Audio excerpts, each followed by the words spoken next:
कुछ स्वादिष्ट है बनाना तो playrecipes.com पे जरूर है आना। बेटी का दुख। श्रीरामपुर नाम के गांव में एक राम नाम का किसान रहा करता था। उसके पत्नी का नाम था राधा। राधा को एक बेटी थी जिसका नाम था सुहानी। सुहानी बहुत ही समझदार थी। वो स्कूल में जाया करती थी। राम हर दिन खेत में जाकर अपना काम किया करता था। उसके साथ राधा भी हाथ बटा दिया करती थी। उससे राम को बहुत मदद हो जाती थी।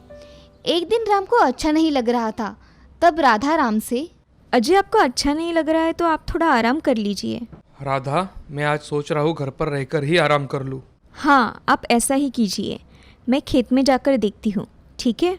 ठीक है राधा, मगर जल्दी वापस आना। हाँ ठीक है। अब राधा खेत में काम करने के लिए चली जाती है। खेत में जाते ही वो काम करने लग जाती है। काम करते करते उसे शाम हो जाती है। उसका उसे पता भी नहीं चलता। वो शाम होने पर घर जाने के लिए निकलती है। तभी उसे घर जाने के लिए बहुत देर हो जाती है। वो जल्दी जल्दी घर जाने के लिए निकलती है। तभी उसे रास्ते में बारिश लगती है। बारिश की वजह से राधा एक पेड़ के सहारे खड़ी रहती है। वो तेज़ बारिश में पूरी तरह से भीग जाती है। बहुत देर होने के बाद भी बारिश कम होने का नाम ही नहीं लेती। इसीलिए राधा घर जाने के लिए निकलती है। तभी उसे रास्ते में जाते जाते पैर को कुछ काट लेता है। उसे वक्त ही नहीं मिलता कि उसे किसने काटा है ये देखने के लिए। वो जल्दी जल्दी में घर पहुंच जाती है और घर जाकर अपने कपड़े बदलकर खाना बनाने के लिए लगती है। तभी सुहानी उसके पास आकर उसे कहती है, माँ, तुम्हारे पैर में क्या हुआ है? देखो, उस पर कितनी सूजन आई हुई है। अरे हाँ, खेत से जल्दी जल्दी आते समय पैर को किसी कीड़े ने काटा होगा। कल तक अच्छा हो जाएगा। चलो हम खाना खाते हैं। राधा खाना लेकर आती है और सभी खाना खाने बैठ जाते हैं। तभी राम राधा से, राधा, खेत में जाती हो तो थोड़ा जल्दी आया करो। आज देखो, देर हो जाने की वजह से बारिश में भीग गई ना। हाँ जी, कल से घर जल्दी आऊँगी। ऐसा बोलकर वो सब खाना खा लेते हैं और खाना खाकर सभी सो जाते हैं। राधा अगले दिन सुबह जब उठती है तब वो देखती है कि उसका पैर अब बहुत सूज गया था और उसे उसके पैर से उठा भी नहीं जा रहा था। उसे कुछ समझ में ही नहीं आ रहा था कि ये सब क्या हो रहा है। जब वो सुबह नहीं उठी तो राम उसे देखता है तो वो उठी हुई बिस्तर पर पड़ी हुई थी। उसे देख राम राधा से, राधा, आज उठना नहीं है क्या? सुबह हो गई है। अजय, मुझसे ये पैर हिलाया ही नहीं जा रहा। मैं क्या करूं? मैं कब से उठकर बैठी हूँ मगर उठ नहीं पा रही हूँ। अरे कुछ नहीं, तुम आराम करो, थोड़ी देर ठीक हो जाएगा। अजय, ये पैर अंदर से बहुत दर्द कर रहा है। मुझे कुछ समझ में नहीं आ रहा है। मैं मेरा काम करके आता हूँ, बाद में तुम्हें वैद्य जी के पास लेकर जाऊंगा, ठीक है? हाँ जाओ, जल्दी अपना काम करके वापस आना। हाँ, तुम्हारे पास सुहानी रहेगी। मैं जल्द ही वापस आता हूँ। जी। ऐसा कहकर राम घर से काम करने के लिए चला जाता है। जब राम घर वापस आता है तो वो देखता है कि राधा को बहुत तेज बुखार चढ़ा हुआ है। ये देख राम जल्दी से वैद्य जी को बुलाने जाता है। तभी वैद्य जी से राम, वैद्य जी, मेरी पत्नी राधा को बहुत तेज बुखार है और कल उसके पैरों को कुछ काटा भी था। उसके वजह से उसके पैर में सूजन भी आ गई है। आप जल्दी चलिए वैद्य जी, मुझे बहुत चिंता लग रही है। ठीक है राम, चलो मैं आता हूँ। मुझे देखने के बाद ही पता चलेगा कि उसे क्या हुआ है। ठीक है वैद्य जी, आप जल्दी चलिए। चलो राम। ऐसा कहकर राम के साथ वैद्य जी चलने लगते हैं। वो जल्दी ही राम के घर पहुंच जाते हैं। घर में राधा बुखार से फनफना रही थी। उसका तेज बुखार देख वैद्य जी चिंता में डूब गए। वो उसके पैर के पास देखते हैं तो उसे जहरीले कीड़े ने काटा था। ये सब देख वैद्य जी, राम, राधा को ये सब कल ही हुआ है ना? हाँ वैद्य जी, कल ही उसे कुछ काटा है। इसे किसी विषारी कीड़े ने काटा है राम, इसलिए उसका विष इसके पूरे शरीर में फैल गया है। मैं कुछ दवाइयाँ देता हूँ, तुम इसे वक्त पे देते रहना, ठीक है? मैं शाम को आकर देखता हूँ कि इसकी तबीयत में सुधार है या नहीं। जी वैद्य जी, ये दवाई खाना खाने के बाद ही देनी है ना? और ध्यान रहे, उसको उठने मत देना, नहीं तो ज़्यादा तकलीफ होगी। जी वैद्य जी। ऐसा कहकर वैद्य जी वहाँ से चले जाते हैं। राम राधा को खाना खिलाकर उसे दवाइयाँ देता है। ये सब देख राधा राम से, अजी, मेरी वजह से आपको ये सब करना पड़ रहा है ना? मुझे नहीं लगता मैं अब ज़्यादा देर तक जिंदा रह पाऊंगी। अरे राधा, तुम कुछ भी बोलती हो। तुम्हें पता भी है तुम क्या बोल रही हो? मैं तुम्हारे बिना कैसे जी पाऊंगा बताओ? और हमारी फुलसी बच्ची का क्या होगा? अजी, मुझे लगता है मैं अब आपके साथ कुछ दिनों की ही मेहमान हूँ, इसलिए आप मेरे जाने के बाद दूसरी शादी कर लेना। मेरी बच्ची को माँ का प्यार भी तो मिलना चाहिए ना। राधा तुम ऐसा क्यों बोल रही हो? कुछ नहीं होगा तुम्हें। अब मैं थोड़ा आराम करती हूँ। ऐसा कहकर राधा अपनी आंखें बंद करके सो जाती है। तभी राम अपने बाकी के काम कर लेता है, मगर शाम होने पर भी राधा नहीं उठी, इसीलिए राम उसे उठाने चला जाता है। राधा का बदन ठंडा लगा तो राम ने उठाने के लिए उसे हिलाया तो उसे महसूस होता है कि राधा बेहोश है। वो वैद्य जी के पास चला जाता है और वैद्य जी उसके साथ चले जाते हैं। राधा को देखते ही राधा को देख वैद्य जी, राम, राधा अब इस दुनिया में नहीं रही। नहीं वैद्य जी, ऐसा कैसे हो सकता है? अभी तो राधा ठीक थी ना? राम, खुद को संभालो। मैं जो कह रहा हूँ वो सच है। उसके शरीर में जहर का असर ज़्यादा हुआ था, इसलिए मैं उसे बचा नहीं सका। ऐसा कहकर वैद्य जी वहाँ से चले गए। राम का तो जैसे जीवन उजड़ गया था। वो राधा के अंतिम संस्कार करके घर पर अपने बच्ची के साथ वक्त बिताता था। राम अब उदास रहने लगा था, मगर अपने बेटी की खातिर दूसरी शादी करने के लिए मान जाता है। थोड़े दिनों बाद राम सुजाता से शादी कर लेता है।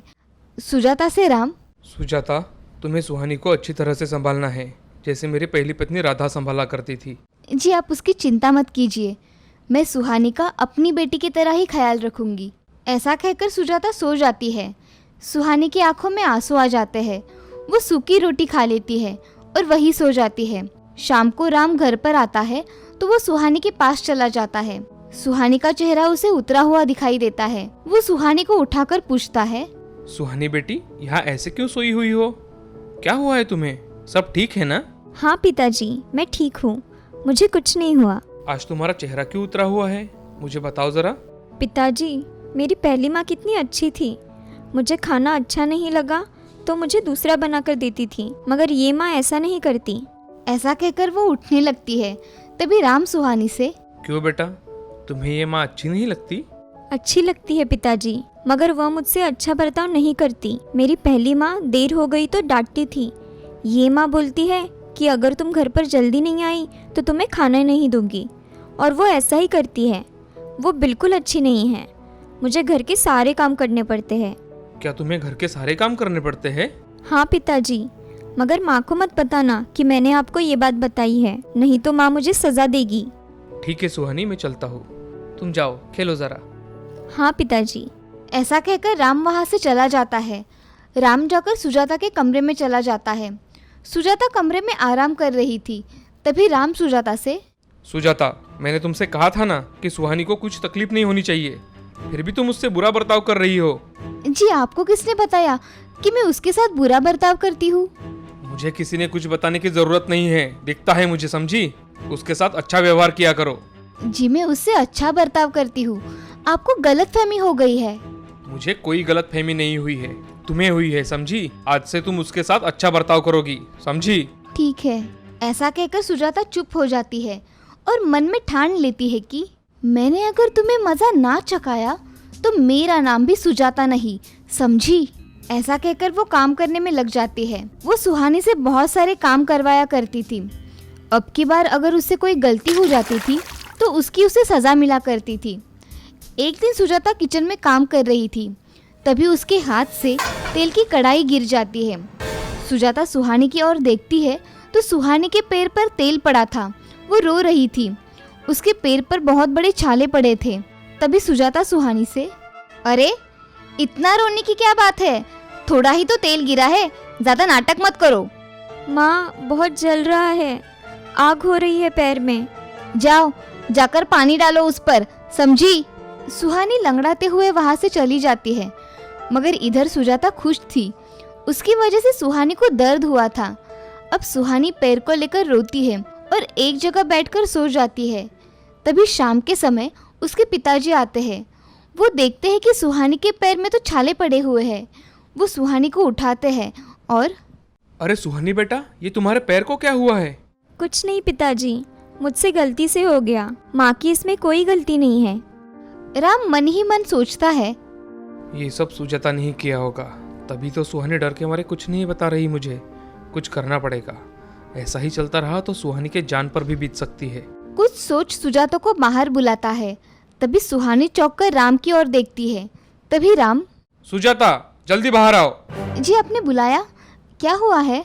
इसके पैर को क्या हुआ है? तुम घर में होते हुए तुम्हें कुछ पता नहीं?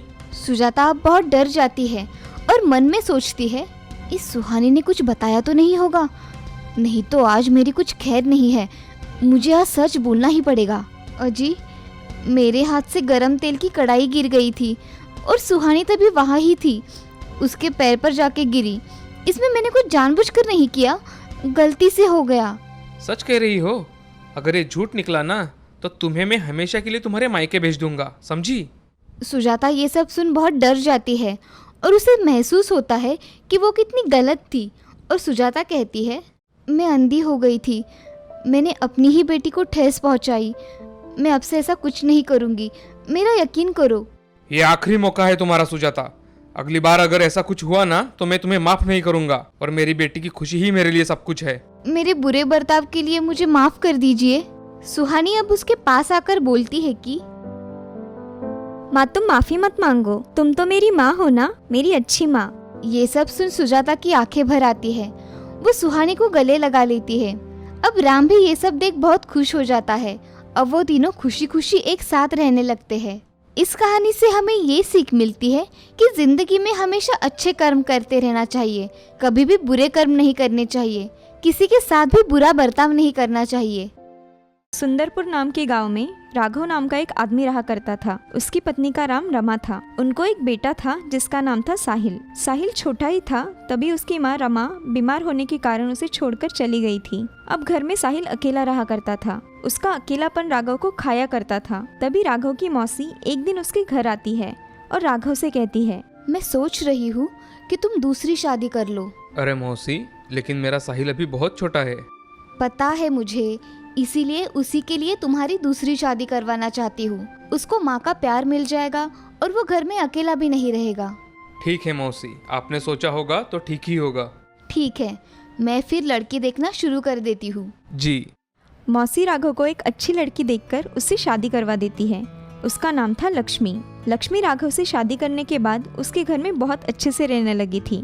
उसने साहिल को अपने बेटे जैसा प्यार दिया था। उसको कभी अपने माँ की कमी महसूस नहीं होने दी। अब दोनों घर में बहुत अच्छी तरह से रहने लगे थे। ये सब देख राघव भी बहुत खुश था। वह अब अपने काम में ज्यादा मन लगाकर काम किया करता था और बहुत तरक्की कर रहा था। अब शादी के 2 साल बाद लक्ष्मी को एक बेटी हुई। उसके आते ही घर में जैसे खुशियाई छा गई थी। अब राघव भी बहुत खुश रहने लगा था। अब ऐसे ही बहुत दिन बीत जाते हैं। लक्ष्मी की लड़की सुहानी अब स्कूल में जाया करती थी। साहिल और सुहानी एक दूसरे के साथ स्कूल जाया करते थे। साहिल उसको अपनी बहन की तरह मानकर उसकी अच्छी तरह से देखभाल किया करता था। ये सब देख लक्ष्मी भी बहुत खुश रहा करती थी। एक दिन लक्ष्मी अपने पति राघव से कहती है, हमारा घर अब कैसे भरा भरा लग रहा है ना। हाँ लक्ष्मी, सच कह रही हो। हमारे घर में ये खुशी सब तुम्हारे वजह से ही मिली है। हाँ ठीक है, चलो बातें ही करते रहे तो खाना ठंडा हो जाएगा। ऐसा कहकर लक्ष्मी घर में जाकर खाना परोसती है और सभी खाना खाने के लिए बैठ जाते हैं। तभी सुहानी पिताजी से, पिताजी, मुझे स्कूल में जाने के लिए साइकिल चाहिए। अरे बिटिया, अभी तो हमने तुम्हारे भैया को भी साइकिल नहीं दी और तुम इतनी जल्दी मांग रही हो। हाँ, मुझे साइकिल सीखनी है, इसीलिए मुझे साइकिल चाहिए। अरे सुहानी बेटी, मेरी बात सुनो। हम ऐसा करते हैं, भैया को बड़ी साइकिल लेके देते हैं, वो तुम्हें भी स्कूल लेकर जाया करेगा। हाँ, ये ठीक है, मैं भैया के साथ स्कूल में जाऊंगी। ठीक है, तो फिर मैं तुम्हारे भैया को साइकिल लेकर देता हूँ और दिवाली तक तुम्हें भी नई साइकिल खरीद कर दूंगा। हाँ पिताजी, चलेगा। सभी खाना खाकर सो जाते हैं। ऐसे ही राघव अपने बच्चों की ख्वाहिशें पूरी करता है। अब एक दिन राघव घर में ही था, तभी उसे दिल का दौरा पड़ने के कारण राघव को लक्ष्मी अस्पताल लेकर चली जाती है। अस्पताल में जाकर डॉक्टर राघव का इलाज करवाते हैं। तभी लक्ष्मी डॉक्टर से, डॉक्टर साहब, ये ठीक होंगे या नहीं, आप कुछ बोल नहीं रहे हो। अभी मैं कुछ नहीं बता सकता, हमें जल्द ही ऑपरेशन करना होगा। आप ऑपरेशन करिए डॉक्टर साहब, पैसों का इंतजाम मैं कर लूंगी। जी। ऐसा कहकर डॉक्टर ऑपरेशन की तैयारी में लग जाते हैं। तभी राघव को दूसरा मेजर हार्ट अटैक आकर उसके अस्पताल में ही मौत हो जाती है। ये सब बात जब लक्ष्मी को पता चलती है तो वह चक्कर आकर वही गिर जाती है। अब थोड़े ही दिनों में लक्ष्मी घर की सब बागडोर संभाल लेती है। वह अपने बेटे और बेटी को कभी भी किसी चीज की कमी महसूस नहीं होने देती है। अब ऐसे ही कुछ साल बीत जाते हैं। अब साहिल और सुहानी बड़े हो गए थे। साहिल को एक अच्छी कंपनी में जॉब मिल गई थी और इधर सुहानी की पढ़ाई पूरी होने की वजह से उसकी माँ ने सुहानी के लिए एक अच्छा लड़का देखकर उसकी शादी करवा दी थी। अब उस घर में साहिल और उसकी माँ ही रहा करते थे। तभी, बेटा, मैं दिन भर घर में अकेली होती हूँ, मेरे साथ गप्पे लड़ाने के लिए और इस घर को संभालने के लिए एक अच्छी बहू लेकर आओ। क्या माँ, कौन सी बातें लेकर बैठी हो? आप ही ढूंढो, आपको जो पसंद आएगी मैं उससे शादी कर लूंगा। हाँ ठीक है, मैं जल्द से जल्द तुम्हारी शादी करवा दूंगी। माँ, तुम्हें जो करना है वो करो, मगर मुझे छोड़ दो। मैं जा रहा हूँ ऑफिस। हाँ जाओ, और जल्दी घर वापस आना। हाँ माँ। अब साहिल ऑफिस में जाकर अपना काम करता है और लक्ष्मी उसको बहू ढूंढने के लिए बहुत सी लड़कियों की फोटो मंगवा लेती है। अब उसमें से एक लड़की लक्ष्मी को बहुत पसंद आती है। लक्ष्मी वह फोटो टेबल पर रखकर अपना काम करने चली जाती है। तभी शाम के समय साहिल घर पर आता है और टेबल पर लड़की की फोटो देख अपनी माँ से, माँ, ये किसकी फोटो है? बेटा, मैंने तुम्हारे लिए एक लड़की चुनी है, उसकी फोटो है ये। क्या माँ, आप भी? अगर आपको पसंद है तो मुझे भी पसंद है। अच्छा ठीक है, फिर इस लड़की को देखने रविवार को चले जाते हैं। ऐसा कहकर साहिल वहाँ से चला जाता है। अब लक्ष्मी लड़की के माता पिता को फोन करके उनसे इस रविवार को वह मिलने आएंगे ऐसा बता देती है। अब लक्ष्मी और साहिल लड़की देखने चले जाते हैं। लड़की को देख साहिल बहुत खुश हो जाता है। उसे लड़की बहुत पसंद आती है। उस लड़की का नाम था चित्रा। सभी को चित्रा बहुत पसंद आती है। कुछ महीनों में ही साहिल और चित्रा की शादी हो जाती है। साहिल और चित्रा अब खुशी खुशी रहते हैं। तभी उसकी सास लक्ष्मी, अरे बहू, चाय तो ले आना जरा। हाँ माँ जी, आई। तभी चित्रा चाय लेकर वहाँ आती है और लक्ष्मी को चाय देकर चली जाती है। अब चित्रा और लक्ष्मी का दिन भर का समय बहुत अच्छी तरह से बीतता है। कुछ दिनों बाद चित्रा माँ बनने वाली थी। सारे घर में खुशियाँ छा गई थी। अब साहिल भी बहुत खुश रहा करता था। कुछ दिनों बाद चित्रा ने एक बच्चे को जन्म दिया। लक्ष्मी उसके पोते की देखभाल किया करती थी। उसे क्या चाहिए और क्या नहीं चाहिए ये सब देखती थी। उसकी जान बसती थी चित्रा के बेटे समीर में। जैसे समीर थोड़ा बड़ा हुआ तो समीर बहुत ही शरारत करने लगा था। वह किसी की कोई बात नहीं सुना करता था, मगर लक्ष्मी उसका पूरा ध्यान रखा करती थी। ये सब देखकर चित्रा बहुत जला करती थी। एक दिन चित्रा की दोस्त शीतल उसके घर पर आई थी। अरे चित्रा, ये तुम्हारी सास कुछ ज्यादा नहीं करती क्या? हाँ, मुझे भी ऐसा लगता है। वो समीर को कुछ ज्यादा ही अपने पास रखती है। चित्रा, ये तुम्हारी सगी सास थोड़ी ना है। क्या तुम जिंदगी भर इसका ही करती रहोगी क्या? ये बेटा तुम्हारा है, समझी? हाँ, तुम सही कह रही हो। चलो तुम मेरे साथ। अब देखो, चित्रा उसे लेकर घर में चली जाती है और माँ जी से, माँ जी मेरी सहेली आई है, आप कुछ खाने के लिए लेकर आएगी क्या? लक्ष्मी को चित्रा की ये बात सुनकर एक आश्चर्य का धक्का लगा, मगर शीतल के सामने होने के कारण लक्ष्मी ने कुछ नहीं कहा। वो अंदर जाकर उन दोनों के लिए कुछ खाने का सामान लेकर आई। अब लक्ष्मी को चित्रा का बदला हुआ रवैया पता चल रहा था, मगर उसे पता नहीं चल रहा था कि चित्रा ऐसा क्यों कर रही है। इसके बावजूद भी लक्ष्मी घर के सारे काम करके अपने पोती की देखभाल किया करती थी। मगर ये सब देख चित्रा के मन में बहुत अलग अलग ख्याल आते हैं। वह मन में ही सोचती है, इस बुढ़िया को सबक नहीं सिखाया तो मेरा नाम भी चित्रा नहीं। अपने विचार साहिल को बताती है। तभी साहिल उससे, चित्रा, तुम ऐसी बकवास मत करो। अगली बार मेरी माँ के बारे में बोलने से पहले सोच लिया करो। तुम सिर्फ मुझे ही बोलो, तुम्हें तुम्हारी माँ ही अच्छी लगती है। अरे ऐसा नहीं है चित्रा, मगर माँ ऐसी नहीं है। तुम्हें पता है क्या, तुम दिन भर घर में थोड़ी ना रहते हो, मुझे सब सहना पड़ता है। अब मुझे सोने दो, बाकी की बातें कल करेंगे। साहिल अब सो जाता है, मगर चित्रा हर रोज साहिल के कानों में उसकी माँ के खिलाफ कुछ न कुछ बातें डालती है। अब साहिल भी चित्रा की बातों में आता है। तभी, मैं सोच रही हूँ कि तुम माँ जी को अनाथाश्रम छोड़कर आओ। हाँ, तुम सही कह रही हो चित्रा। ये हर रोज की बातें अब मुझे बहुत परेशान कर रही है। ये सही फैसला होगा। हाँ, मैं यही सोच रही हूँ। ऐसा कहकर चित्रा वहाँ से चली जाती है। माँ, मुझे तुमसे कुछ बात करनी है। मैं देख रहा हूँ तुम्हारे और चित्रा के बीच बहुत नोकझोंक हो रही है। मुझे लगता है तुम्हें आश्रम में जाना चाहिए। हाँ माँ जी, हम आपको हर महीने मिलने आया करेंगे, आप चिंता मत करो। ये बात सुनकर लक्ष्मी की आंखें भर आती है और वह अपने कमरे में चली जाती है। और यहाँ चित्रा के मन में लड्डू फूट रहे थे। तभी साहिल चित्रा से, चित्रा, मुझे ये सब कुछ बहुत अजीब लग रहा है। कुछ अजीब नहीं है, यही सही है। इससे हमारा भविष्य अच्छा होगा। इधर लक्ष्मी अपने कमरे में आकर रोती हुई सो जाती है। तभी उसके सपने में राघव आता है। लक्ष्मी, मुझे माफ कर दो। तुमने मेरे बेटे को हमेशा सगे बेटे से भी ज्यादा प्यार किया और मेरे बेटे ने ही तुम्हें वृद्धाश्रम भेजने की तैयारी कर दी है। मैं बहुत शर्मिंदा हूँ, मुझे माफ कर दो। आप मुझसे माफी मत मांगिए, आपने कुछ नहीं किया। ऐसा कहकर लक्ष्मी की नींद खुल जाती है। तभी वह आजू बाजू में देखती है तो कोई उसे दिखाई नहीं देता। और उसी समय चित्रा को एक सपना आता है। सपने में, सासू माँ, आप मेरे घर से निकल जाओ। नहीं माँ, तुम दादी को इस घर से नहीं निकाल सकती। अगर तुमने ऐसा किया तो मैं भी तुम्हें तुम्हारे बुढ़ापे में घर से बाहर निकाल दूंगा। नहीं, ऐसा नहीं हो सकता। मेरा समीर मुझे घर से बाहर नहीं निकाल सकता, नहीं। ऐसा कहकर चित्रा चिल्लाते हुए नींद से उठ जाती है। ये सपना देख उसकी आंखें पानी से भर जाती है। चित्रा को उसकी गलती का एहसास होता है। तभी चित्रा लक्ष्मी से, माँ जी मुझे माफ़ कर दीजिए, मैंने आपके साथ बहुत बुरा बर्ताव किया, मुझे माफ़ कर दीजिए। अरे चित्रा, ऐसी बातें नहीं करते। तुम्हें तुम्हारी गलती का एहसास हो गया है, यही बहुत है मेरे लिए। माँ जी, मैंने साहिल के मन में आपके प्रति बहुत बुरी बातें डाल दी, उसके मन में सौतेलेपन की भावना डाल दी, मुझे माफ़ कर दीजिए। ऐसा कहकर चित्रा जोर जोर से रोने लगती है और लक्ष्मी के गले लगती है। अब ये सब देख साहिल उसके पास आता है। साहिल, मेरे कहने पर तुम माँ जी को आश्रम भेज रहे थे ना, आज मेरे कहने पर माँ जी को हमारे घर में रहने दो। मुझे लग ही रहा था कि कुछ गलत फहमी हो गई है, मगर तुम सुनने के लिए तैयार ही नहीं थी, इसलिए मैं चुप हो गया था। मेरे बच्चों, तुम हमेशा खुश रहो, मुझे और क्या चाहिए। माँ, मैंने कल तुमसे जो कहा उसके लिए मुझे माफ़ कर दो, और माँ तुम हमेशा मेरे साथ ही रहो। बेटे, मैं तुम्हारी सौतेली माँ हूँ, मगर मैंने कभी तुम्हें अपने बेटे से कम नहीं समझा और तुमने भी कभी मुझे ऐसे लगने नहीं दिया। आज के बाद हम खुशी खुशी रहेंगे। हाँ माँ। ऐसा कहकर साहिल, उसकी माँ, चित्रा और समीर सब एक साथ रहने लगते हैं।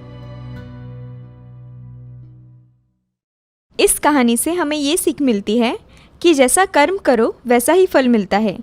इसीलिए ज़िंदगी में हमेशा अच्छे कर्म करने चाहिए।